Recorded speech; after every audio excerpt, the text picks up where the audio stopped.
Hi guys! Welcome back to my channel! Guten Morgen! Ito ngang araw na to dito sa trabaho ko ay grabe ang dami ng trabaho. So araw-araw ay iba-iba yung nakatoka sa amin. Iba-iba yung binibigay ng amo ko na nabubulol na naman ako. Lagi ako nabubulol. Natatrabahuhin namin araw-araw. So today, ang binigay niya sa akin na trabaho ay mag-vacuum. Iba-vacuum namin. Ako lang pala. Iba-vacuum ko yung cheese, buong cheese na to. Nagbabacuum kami ng mga cheese para mas matagal ang buhay ng cheese. Ang ibig kong sabihin ay matagal masira ang cheese. Marami kaming binabacuum dito na cheese. Minsan ay may raclette, minsan ay may fondue cheese, iba-iba. Minsan naman yung may cheese na yung nilalagay sa sa spaghetti, yun. So iba-iba talaga yung binabacuum namin dito. So madami talagang cheese dito na iba-ibang cheese.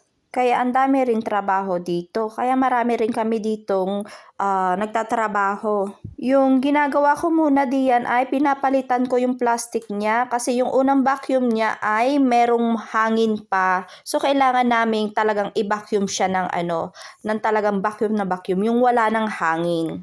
Etong cheese na ito ay medyo mabigat. So nakakangalay din talaga siya sa kamay. Kasi mabigat talaga yung niya. Yung kilo niya, ang bigat-bigat.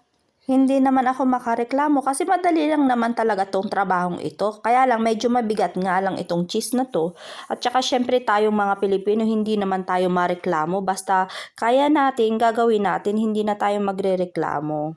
Basta ang mostly na iniingatan ko ngayon dyan yung likod ko kasi masakit na talaga yung likod ko kakatrabaho. Nung last year nga nagka-problema ako sa likod ko, halos hindi ako makalakad noon, halos isang buwan din yung hindi makalakad, yung tinatawag nila ditong sakit na Hexen shoes. Yung para bang yung Hexen, yung parang ano nga to? Parang ano nga yung Hexen? Nalimutan na sa Tagalog. Yung bruha, ano nga yun? Mangkukulam yun. Hexen, mangkukulam. Tapos yung shoots, yung parang tinamaan ka ng mangkukulam, parang kinulam ka. Yung parang ganun. Parang tinusok-tusok ka. Parang ganun ba yung tawag sa kanila kung itatranslate natin. Pero kasi yung muscle pain niya, yun yung pinakang tawag niya dyan. Pinakang tawag doon. Talagang yung likod ko, grabe, hindi talaga ako makalakad. Hindi ako makatayo, hindi ako makalakad. Yung mga anak ko, tinutulungan akong tumayo, talaga naiiyak na ako. Kaya nga na-emergency ako noon kasi hindi ko alam kung ano yung nangyayari sa akin, bakit hindi na ako makalakad. So yun, halos isang buwan talaga noon hindi ako makalakad. So sabi ng doktor, kailangan ko siyang ilakad-lakad kahit hindi ako masyadong makalakad. Ilakad ko siya ng ilakad para yung muscle niya uli, yung parang lumuag. Kasi parang yung tumigas yung muscle, sabi ng doktor. So kailangan talagang ilakad ng ilakad para ma-exercise yung muscle, para lumuag yung muscle at para hindi na masyadong masakit sa paglakad-lakad. So yun yung pinakang therapy niya na magandang therapy, sabi ng doktor na kailangan talaga ikilos ko, ilakad ko.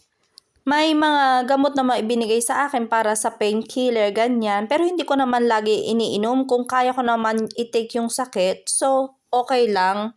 Hindi ko siya tinitake. Pero pag sobrang sakit na talaga, yun, tinitake ko siya. Tapos, binigyan rin ako ng talaga, ng doktor na magpa-therapy ako. Nagpa-therapy din ako dyan sa likod. Pero hindi ako hindi ako masyadong masaya sa therapy ko, sa naging therapist ko kasi hindi niya hinihilot-hilot. Gusto ko pa naman yung hinihilot-hilot. So binibigyan niya lang ako ng mga yung mga exercise, tinuturuan niya ako mag-exercise kung papaano yung yung galaw ng likod ko, ng hips ko. So, ito yung pagkakaintindi ko sa sinasabi nilang sakit ko. Kasi minsan mahirap intindihin yung salita nila, German kasi. May isang buwan din ako halos hindi nakapasok dyan, hindi nakapagtrabaho kasi nga dun sa likod ko, hindi talaga ako makalakad. Buti na lang dito sa Switzerland kapag may sakit ka ay binabayaran pa rin, sinisweldohan ka pa rin. Pero hindi nga lang katulad ng sweldo mo, may mga minus-minus na. At least sumusweldo pa rin ako kahit na hindi ako makapasok kasi nga may sakit ako. So ito yung binabakyun ko na cheese. Ito yung cheese na may mga pinapalibutan siya ng mga basil, mga ganun, mga kung ano-anong mga herbs. So ito, green siya. At saka nilalagyan namin ng sticker pagkatapos namin ma-vacuum yung pangalan niya na Herbie. Herbie yung pangalan niya. Maganda yung pangalan niya. Hindi ko alam kung bakit Herbie, pero maganda yung pangalan niya. At saka masarap talaga itong cheese na to. Natikman ko na siya. Sobrang sarap. Gustong-gusto ko siya na cheese. So, ganito kami mag-vacuum, no? Nilalagay lang namin yan. Tapos, isinasara namin dito sa may vacuum machine. Tapos, automatic na siya magba-vacuum. Tapos, bubukas siya at vacuum na. Ito yung mga cheese na na-vacuum na at marami pa ako mga cheese na hindi pa nabavacuum. So, marami pa akong iba-vacuum, marami pang trabaho. So, dito nga ngayon, walang katao-tao kasi yung mga kasamahan ko ay nasa break time. Kapag 9 o'clock kasi may break time. Ako, hindi ako nagbe-break time kasi nga yung mga anak ko ay pinapapasok ko muna sa school bago ako umalis at magtrabaho. So, inuuna ko muna yung mga anak ko.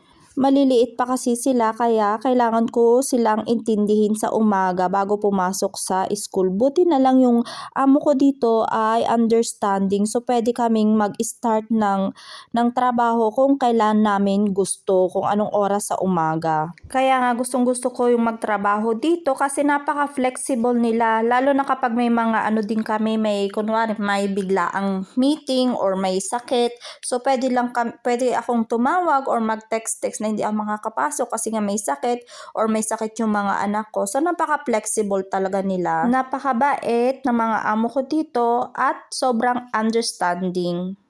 So, ito na yung trabaho ko ngayon. Paulit-ulit lang yan ng pagbabacuum hanggang sa matapos yung aking babacuuming. So, guys, dito ko natatapusin ang aking vlog kasi darating na rin yung mga kasamahan ko. So, minsan ayaw nila magpakuha ng video-video. Kaya madalian lang din talaga yung pagkuha ko ng video. So guys, thank you for watching and I hope na nag-enjoy kayo sa aking pagbablog, sa aking pagdadaldal dito. And please like and subscribe. Shonen tag. Bye! Tschüss!